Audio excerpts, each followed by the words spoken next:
Now we're going to shoot one of the more evil of all the sacred cows. Evil for most people. Get out of debt. And a lot of people are saying, cut up your credit cards. I think that's really ridiculous because a credit card is not the problem. In fact, I love my credit cards. I don't know how anybody could get along today without a credit card. But the credit card isn't the problem. It's lack of financial education is the problem. The entire currency supply, all of the dollars in existence, require debt. You can't have a dollar without debt. A dollar is just an IOU. It's borrowed into existence either by the government creating a bond which promises to pay interest, you've got to pay out of future taxes, or people create currency by taking out a loan at the bank, fractional reserve lending. Every month there's a payment due on those dollars that you created. Right, and this credit card is a fast way of creating money because there's really no money in this card. See, let's say I go to the store, there's no money in it, and I charge $100. Like magic, $100 is created and it flows into the economy. That's why debt is good. But when you abuse this, that's when we get in trouble. So I think, Mr. Rodney here, you see the horror stories of bad debt, don't you? Yeah, I've seen people walk into my office that make $150,000 a year, but they have $250,000 in credit card debt. Let's face it, we live in a credit society, and you do have to have credit. And we have to learn how to survive and thrive in our credit economy that we are. But, people are walking in, and they have this bad debt, and they're asking, what do we do with it?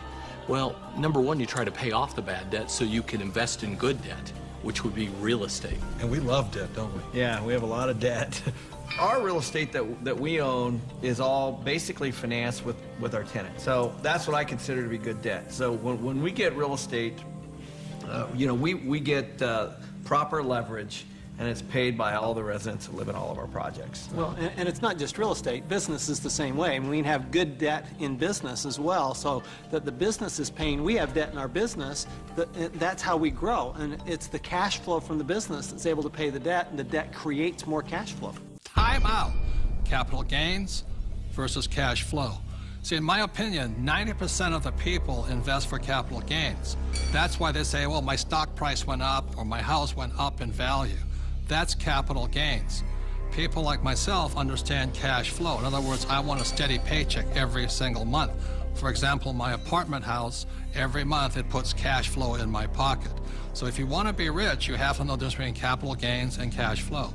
Capital gains is technically gambling. You're hoping something will change.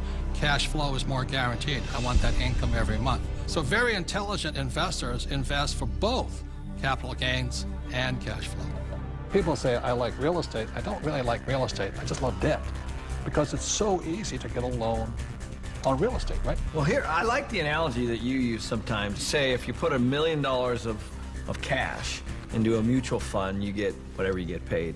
But if you put $1 million of it in a down payment, for some kind of a commercial project like we have, you actually buy a $5 million project.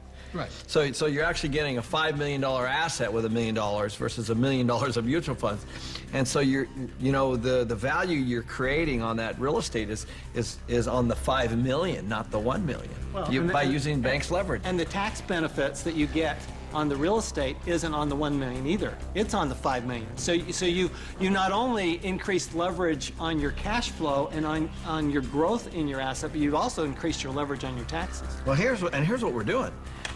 We get these loans, the tenants are paying them off. That's the point. Oftentimes people don't look at that. And they're paying it off with after-tax dollars. Yeah, they're moving into our places, they're paying our rent, we're taking that rent, and we're paying our mortgages, and our mortgages are getting paid down to zero. Wait a minute. Ken's talking about these million-dollar deals. Let me tell you how I started. I'm somebody that knew absolutely nothing about money or financing or investing, and I began investing with a little 2-bedroom, 1-bath house, and this was back in 1989. The house cost me $45,000. I had to put down $5,000, of which I didn't have, and I had a mortgage or good debt of $40,000. And the reason it was good debt is because every month I would collect the rent, I would pay the expenses, I would pay my mortgage payment, and at the end of the month, I had a positive cash flow of $25. Now, It wasn't a lot, but it was a start. And from there I learned, and I did my next investment and my next investment. So it was good debt because that debt put money in my pocket every single month. Just if people understood that there is such a thing as good debt, because I don't know how many people I talk to, but when I talk about debt, oh man, debt is the dirtiest word in the world. That's the four-letter word, debt. Because they're not educated, no, that's why. And people are raised, and I was raised to get out of debt. You see, this is the thing. You go to a bank, and the banker will sell you mutual funds. But ask them if they will loan you money to buy those mutual funds. The answer is no. But if we go in and we say, we want to buy real estate, well, how much do you want? It's because there's collateral. Yes. They actually have something physical. That's it. Yeah, they'll sell you mutual funds, but they won't lend you money on mutual funds. That should tell you something. That should be a quick indicator. Dear God, what are you trying to tell me? You know, and the other part about it is, too, is that borrowed money for real estate, is that after tax, pre-tax, or no tax? It's no tax. Anytime you're borrowing money, there's no tax on that money. You can use that cash. It's not taxable at all. So if somebody wants to borrow $1 million or save $1 million, it'll probably take them $2 million to save the million because tax is going to take 50% of it. Right. But I just go straight in and borrow $1 million, which they give us. It's great money. I love my banker. I'm not saying bankers are bad. They're fabulous because they give us the money. All they want is their interest. We keep all the appreciation, depreciation, amortization. We keep all of it. They're the best partners of all. So I'm not anti-bank and I'm not anti-debt. I'm anti-lack of financial education because there's good debt and there's bad debt. Your rich dad was a tough mentor. But, you know, I think some of the greatest mentors are tough because a really great mentor will push you to go beyond where you think you can go. And that's some of my best mentors. That's what they've done for me. Yeah, and I didn't always listen to my rich dad. I still remember I did the real estate course, you know, and I went running out in Honolulu, and I found this condo, and it was for $64,000, and it didn't cash flow, so I went to see my rich dad, and I said, but it's going to go up in value, in other words, capital gains. He says, never buy anything that goes up. It must cash flow. And I said, no, it's going to go up. And we argued and argued and argued. And this is what he said to me. He says, if you start investing for capital gains, someday you will lose big time. So I let that condo go. I didn't pay $64,000. Today it's probably worth $300,000, but I learned a lesson from my coach, my rich dad. If I had gotten into the habit of buying for capital gains, either the price of stocks going up or real estate going up, I might have been wiped out in this crisis. So that's why a coach and a mentor keeps you onto your plan.